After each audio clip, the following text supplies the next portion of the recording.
Hi! Welcome to Bookbox. Don't forget to subscribe and tap the bell icon to get our latest videos.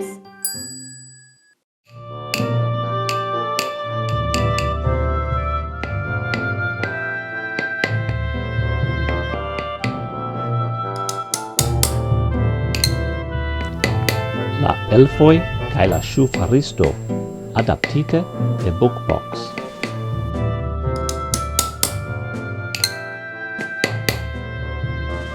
Kvankam Petro ŝufaristo estis tre laborema kaj tre afabla kun ĉiuj en la vilaĝo, li ne sukcesis perlabori sufiĉe da mono farante ŝuojn.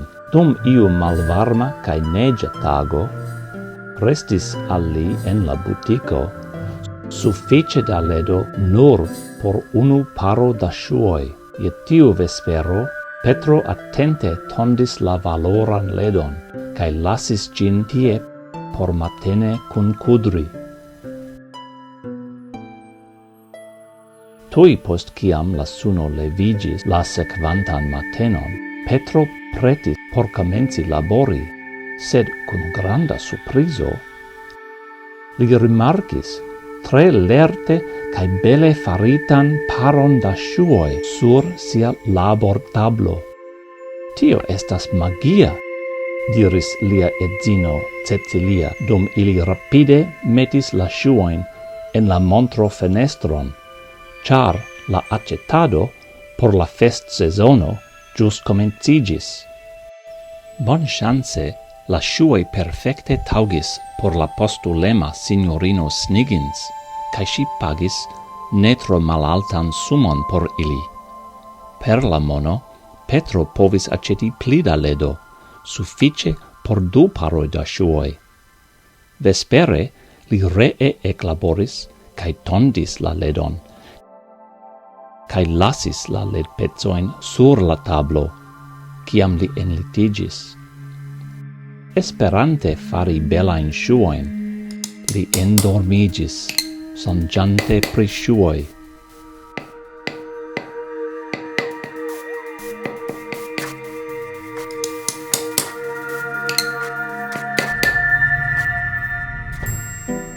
Kiam li vekiĝis frue la postan matenon, li ree vidis 2 lerte faritajn parojn.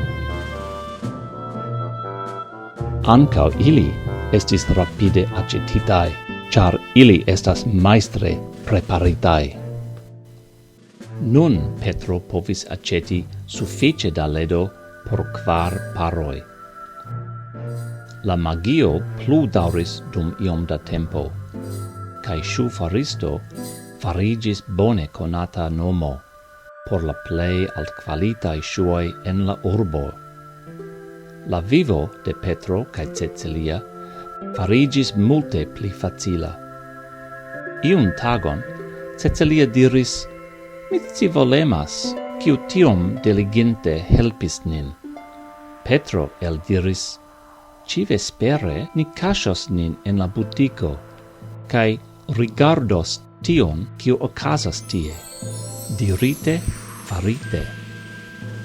Precize je noktomezo 2 etaj elfoj envenis sur la piedpintoj kaj eklaboris, farante rapide la belegajn ŝuojn.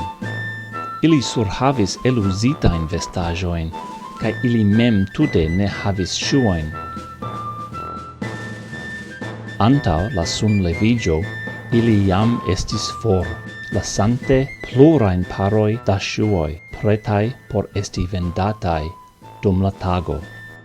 Petro kaj Cecilia estis tre dankemaj al tiuj etaj elfoj kaj zorgis pri ili, ĉar ili laboris tiom multe en tia malvarma vetero. Do Petro decidis fari 2 etajn parojn da ŝuoj, kaj Cecilia kudris varmajn vestaĵojn por ili ambaŭ. La vesperon antaŭ Kristnasko, anstataŭ ol lasi pecojn da ledo, ili lasis la etajn ŝuojn kaj vestaĵojn, kaj ree kaŝis sin. Je noktomezo la elfoi alvenis cae vidis la novain vestajoin. Fulme rapide ili surmetis ilin sur siai etain corpoin. Ili estis tiom feliciae che ili ridis cae dansis el la fenestro cae malaperis por ciam. Petro daurigis fari shuoin ciun tagon, cae li cae Cecilia havis tre felician cae contentigan vivon. Ancao la elfoi felicis. Hey there! Don't forget to like and share this video. Also, please leave your comments below.